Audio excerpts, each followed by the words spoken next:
Hello नमस्कार साथीहरू। यस आद्या banking and GK education च्यानलमा हजुरहरूलाई धेरै धेरै स्वागत छ। लामो समयको अन्तरालपछि फेरि पनि यस सङ्गठित संस्थाको मोडल सेट लिएर म उपस्थित भइसकेको छु। यो मोडल सेट प्र्याक्टिस गर्दा हजुर पनि पेन र पेपर लिएर बस्नुहोस् र आफ्नो कतिवटा मिल्यो 50वटामा कतिवटा मिल्यो पास भइन्छ भएन चेक गर्न पनि सक्नुहुनेछ। आउनुहोस् सुरु गरौँ।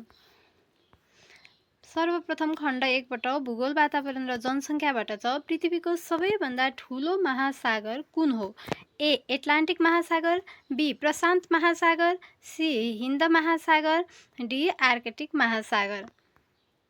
पृथ्वीको सबैभन्दा ठुलो महासागर कुन हो भन्ने प्रश्न रहेको छ र यस प्रश्नको उत्तर रहेको छ अवश्य पनि प्रशान्त महासागर चाहिँ हो। प्रशान्त महासागर पृथ्वीको सबैभन्दा ठुलो महासागर हो। त्यसै गरी हाम्रो अर्को प्रश्न रहेको छ नेपालमा सबैभन्दा लामो नदी कुन हो? कोशी, गण्डकी, कर्णाली र बागमती। नेपालमा सबैभन्दा लामो नदी कुन हो भन्ने प्रश्न रहेको छ। नेपालभित्र बग्नेमा चाहिँ सबैभन्दा लामो नदी अवश्य पनि कर्णाली रहेको छ। कर्णाली नदी चाहिँ सबैभन्दा लामो नदी हो। त्यसै गरी अर्को प्रश्न छ नेपालको सबैभन्दा अग्लो हिमाल कुन हो? धवलागिरी, कञ्चनजङ्घा, सगरमाथा, मनासलु। नेपालको सबैभन्दा अग्लो हिमाल अवश्य पनि यति सजिलो प्रश्न त हजुरहरूलाई थाहा नै होला। विश्वको पनि सर्वोच्च शिखर हाम्रो सगरमाथा रहेको छ। त्यस्तै गरी अर्को प्रश्न छ जैविक विविधता भन्नाले मुख्यतः केलाई जनाउँछ? जैविक विविधता भन्नाले केवल वन क्षेत्र, जीवहरूको विविधता, केवल वन्यजन्तु र केवल वनस्पति। 4 नम्बरको प्रश्नको उत्तर रहेको छ जीवहरूको विविधता, बी नम्बर। त्यसै गरी अर्को प्रश्न छ जलवायु परिवर्तनको प्रमुख कारणमध्ये एक कुन हो? हरित गृह ग्यासको वृद्धि, वर्षाको कमी मात्रा, भूकम्प र चन्द्रमाको गति।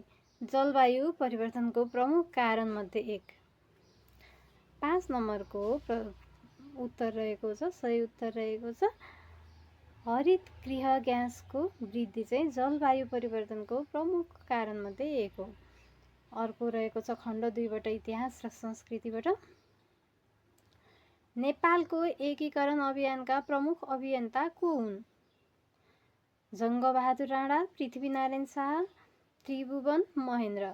नेपालको एकीकरण अभियानका प्रमुख अभियन्ता भनेर अवश्य पनि हाम्रो पृथ्वीनारायण शाह नै हुन्। बी नम्बर रहेको छ। अर्को प्रश्न नेपालको इतिहासमा राणा शासनको अन्त्य कुन सालमा भएको हो? 2004 साल, 2007 साल, 2015 साल, 2046 साल। प्रजातन्त्रको स्थापना भयो राणा शासनको अन्त्यसँगै र यो चाहिँ हाम्रो कहिले भएको हो भने 2007 सालमा भएको हो। त्यसै गरी अर्को प्रश्न छ नेपालको संविधान 2072 कहिले जारी भएको हो? असोज 1, असोज 2, असोज 3 र असोज 4 रहेको छ र यस प्रश्नको पनि सही उत्तर रहेको छ अप्सन नम्बर सी अर्थात् असोज 3 गते। अर्को प्रश्न छ नेपालको प्रसिद्ध जीवित देवीको रूपमा कसलाई चिनिन्छ?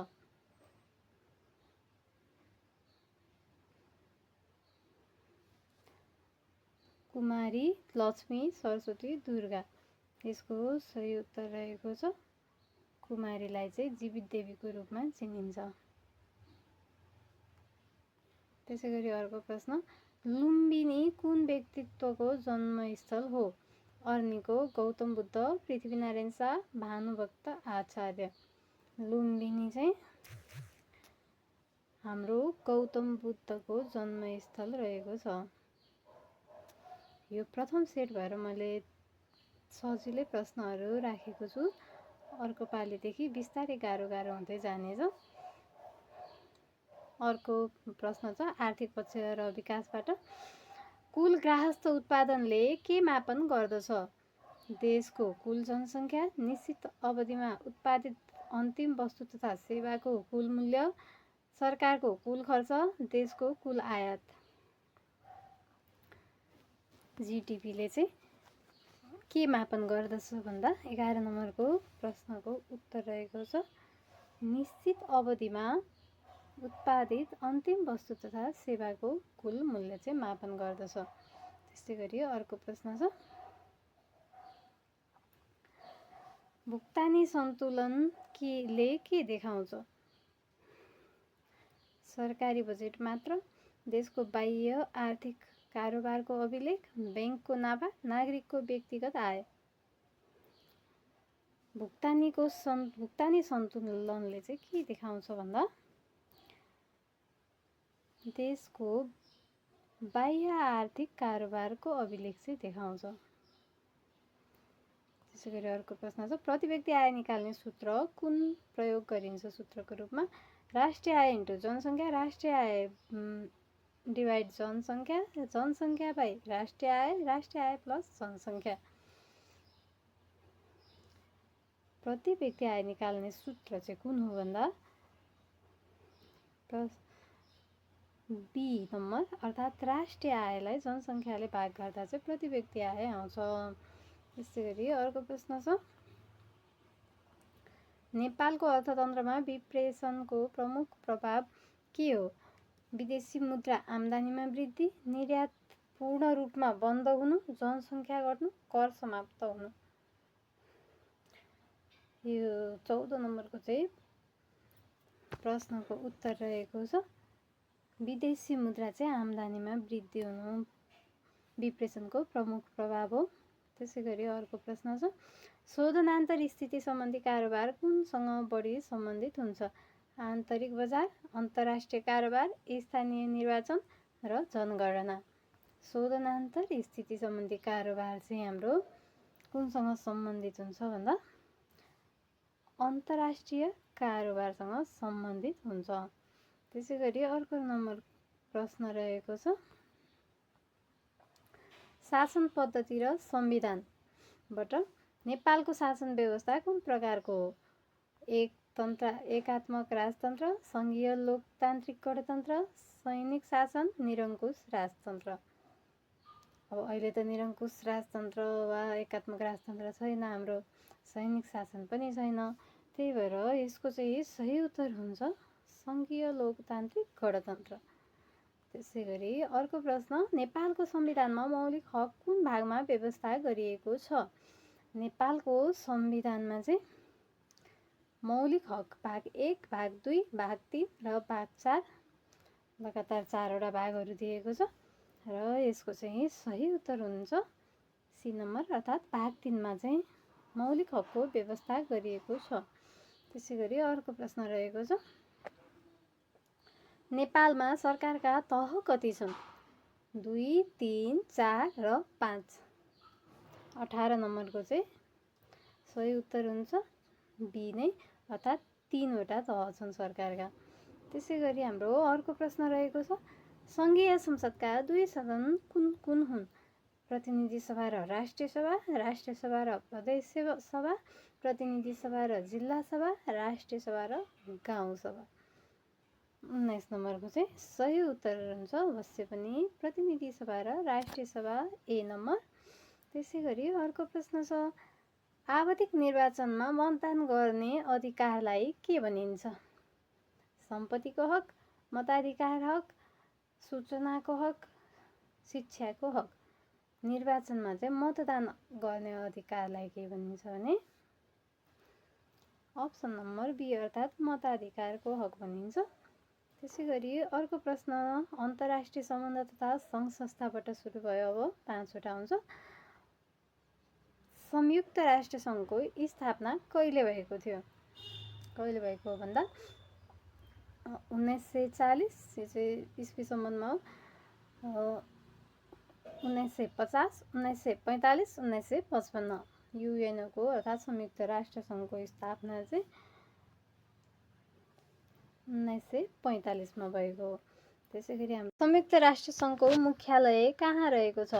ए Geneva, B Paris, C New York, D London. संयुक्त राष्ट्र सङ्घको मुख्यालय अर्थात् मुख्य कार्यालय चाहिँ कहाँ रहेको छ भन्दा अप्सन नम्बर सी अर्थात् न्युयोर्कमा रहेको छ। त्यसै गरी अर्को प्रश्न रहेको छ, सार्कको मुख्यालय कहाँ रहेको छ? काठमाडौँ, दिल्ली, ढाका, कोलम्बो। सार्क हाम्रो यो साउथ एसियाको चाहिँ 7वटा मिलेर देशहरू मिलेर बनेको, अहिले चाहिँ अब 8वटा भइसक्यो। यसको चाहिँ मुख्य कार्यालय चाहिँ कहाँ छ भने हजुरहरूलाई पक्कै पनि थाहा नै होला, मुख्य कार्यालय चाहिँ हाम्रो काठमाडौँमै रहेको छ, नेपालकै काठमाडौँमा। त्यसै गरी अर्को प्रश्न रहेको छ, बिमस्टेकमा एमले कुन क्षेत्रलाई जनाउँछ? मिडिल, मल्टी, म्यानमार र मेरिटाइम। बिमस्टेकको एमले चाहिँ कुन क्षेत्रलाई जनाउँदछ भन्दा 24 को छ अप्सन नम्बर सी अर्थात् म्यानमारलाई जनाउँछ। त्यसै गरी एसियनको मुख्यालय कहाँ रहेको छ भन्ने प्रश्न रहेको छ। एसियनको चाहिँ मुख्यालय बेङ्कक, जकार्ता, मनिला, क्वालालम्पुर मध्ये कहाँ रहेको छ भन्ने प्रश्न छ र यसको सही उत्तर छ जकार्तामा रहेको छ। त्यसै गरी अर्को प्रश्न छ, विज्ञान, प्रविधि, जनस्वास्थ्य र समसामयिक कतिपय विधिबाट कम्प्युटरको चाहिँ सिपियुको पुरा रूप के हो भन्ने प्रश्न रहेको छ। सिपियुको पुरा रूप हाम्रो अप्सनहरू रहेको छ, central processing unit, computer processing utility, central program unit, computer primary unit. र यसको सही उत्तर रहेको छ अवश्य पनि अप्सन नम्बर ए अर्थात् सेन्ट्रल प्रोसेसिङ युनिट चाहिँ रहेको छ। अर्को प्रश्न छ, कम्प्युटरमा सूचना भण्डारण गर्न प्रयोग हुने उपकरण कुन हो? Monitor, keyboard, hard disk, mouse.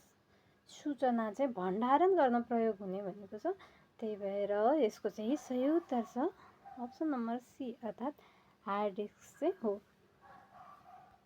त्यसै गरी हाम्रो अर्को प्रश्न छ, मानव शरीरमा रगत पम्प गर्ने प्रमुख अङ्ग कुन हो? मानव शरीरमा चाहिँ रगत पम्प गर्ने प्रमुख अङ्ग कुन हो भन्ने प्रश्न छ। फोक्सो, मुटु, मृगौला, कलेज। 28 नम्बरको चाहिँ सही उत्तर रहेको छ अप्सन नम्बर बी अर्थात् मुटु। त्यसै गरी अर्को प्रश्न रहेको छ, सन्तुलित आहारको मुख्य उद्देश्य के हो? केवल तौल बढाउनु, शरीरलाई आवश्यक पोषक तत्त्व उपलब्ध गराउनु, केवल पानी उपलब्ध गराउनु, रोग मात्र निको पार्नु। सन्तुलित आहारको चाहिँ मुख्य उद्देश्य भनेको अप्सन नम्बर बी अर्थात् शरीरलाई आवश्यक पोषक तत्त्व चाहिँ उपलब्ध गराउनु रहेको छ। त्यसै गरी अर्को प्रश्न छ, प्लास्टिकको अत्याधिक प्रयोगले मुख्यतः चाहिँ कुन समस्या बढाउँछ? प्लास्टिकको अत्याधिक प्रयोगले चाहिँ ध्वनि प्रदूषण, माटो र वातावरण प्रदूषण, भूकम्प, खडेरी। मुख्य गरी चाहिँ कुन समस्या बढाउँछ भन्ने छ। र प्लास्टिकहरू चाहिँ अब यत्रतत्र फालिने हुनाले यो चाहिँ हाम्रो माटो तथा वातावरण चाहिँ यसले प्रदूषण पार्दछ। त्यसै गरी अर्को प्रश्न, कार्यालय तथा सार्वजनिक व्यवस्थापनबाट छ। अब कार्यालयमा प्राप्त पत्रलाई अभिलेखमा दर्ता गर्ने कार्यलाई के भनिन्छ? चलानी, दर्ता, फाइलिङ, परिपत्र। कार्यालयमा प्राप्त अभिलेख पत्रलाई चाहिँ अभिलेखमा दर्ता गर्ने कार्यलाई के भनिन्छ भन्दा अप्सन नम्बर बी अर्थात् दर्ता भनिन्छ। त्यसै गरी अर्को प्रश्न रहेको छ, कार्यालयबाट बाहिर पठाइने पत्रको अभिलेख राख्ने कार्यलाई के भनिन्छ? बाहिर पठाइने पत्रको अभिलेख राख्ने कार्यलाई चाहिँ दर्ता, चलानी, टिप्पणी, फाइलिङ मध्ये अप्सन नम्बर बी अर्थात् चलानी भनिन्छ। आएको पत्र राख्नेलाई दर्ता भने बाहिर पठाउनेलाई चलानी। त्यसै गरी अर्को प्रश्न छ, रेकर्ड म्यानेजमेन्टको मुख्य उद्देश्य के हो? अभिलेख नष्ट पार्नु, नष्ट गर्नु, अभिलेख व्यवस्थित रूपमा संरक्षण र प्रयोग गर्नु, कर्मचारी घटाउनु, कार्यालय बन्द गर्नु। अवश्य पनि कार्यालय बन्द गर्नु, कर्मचारी घटाउनु, अभिलेख नष्ट गर्नु त पक्कै होइन होला। र यसको सही उत्तर रहेको छ अप्सन नम्बर बी, अर्थात् अभिलेख व्यवस्थित रूपमा संरक्षण र प्रयोग गर्नु चाहिँ मुख्य उद्देश्य रहेको छ। त्यसै गरी अर्को प्रश्न छ, सार्वजनिक बडापत्रको प्रमुख उद्देश्य के हो? सार्वजनिक बडापत्रको चाहिँ उद्देश्य सेवाग्राहीलाई सेवा सम्बन्धी जानकारी उपलब्ध गराउनु, कर्मचारीको तलब निर्धारण गर्नु, कर बढाउनु, निर्वाचन गराउनु। 4वटा अप्सनहरू दिएका छन् र यसको सही उत्तर रहेको छ अप्सन नम्बर ए, अर्थात् सेवाग्राहीलाई सेवा सम्बन्धी जानकारी चाहिँ उपलब्ध गराउनु चाहिँ प्रमुख उद्देश्य रहेको छ। त्यस्तै गरी अर्को प्रश्न छ, ई गभर्नेन्स भन्नाले के बुझिन्छ? कागजी शासन, विद्युतीय सूचना प्रविधिको प्रयोगबाट शासन तथा सेवा सञ्चालन, निजी शासन, स्थानीय शासन मात्र।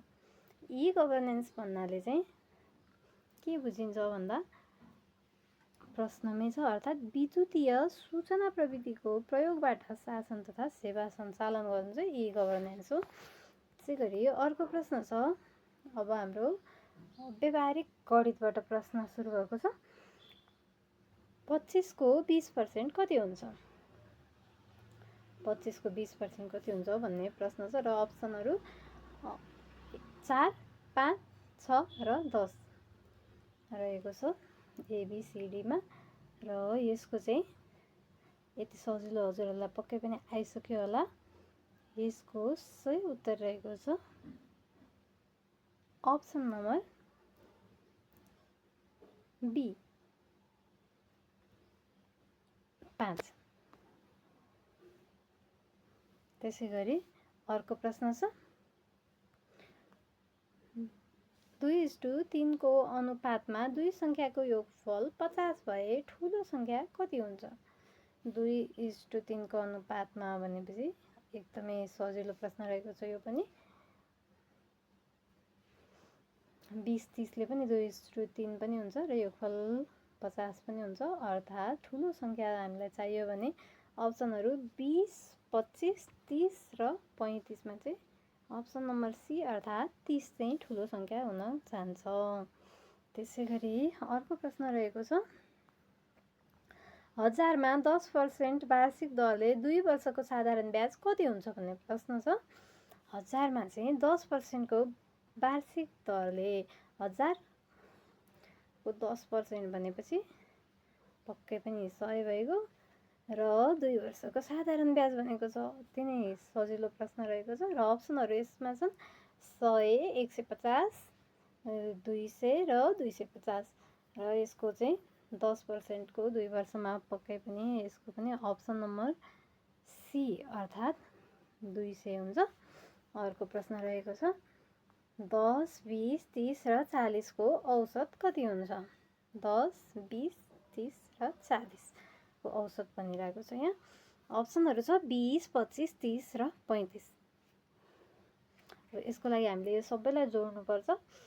जस्तै 40, 30, 70, 20, 10, 70, 10, 70 र 30ले 100 भयो र हाम्रो नम्बर जम्मा कतिवटा छ भने 4वटा छ र यसको सही उत्तर अवश्य पनि बी, अर्थात् 100लाई 4ले डिभाइड गर्दा चाहिँ हामी 25 आउँछ र यसको सही उत्तर 25 भयो। त्यस्तै रु 80 को सामान 1000मा बिक्री गर्दा नाफा प्रतिशत कति हुन्छ भन्ने रहेको छ।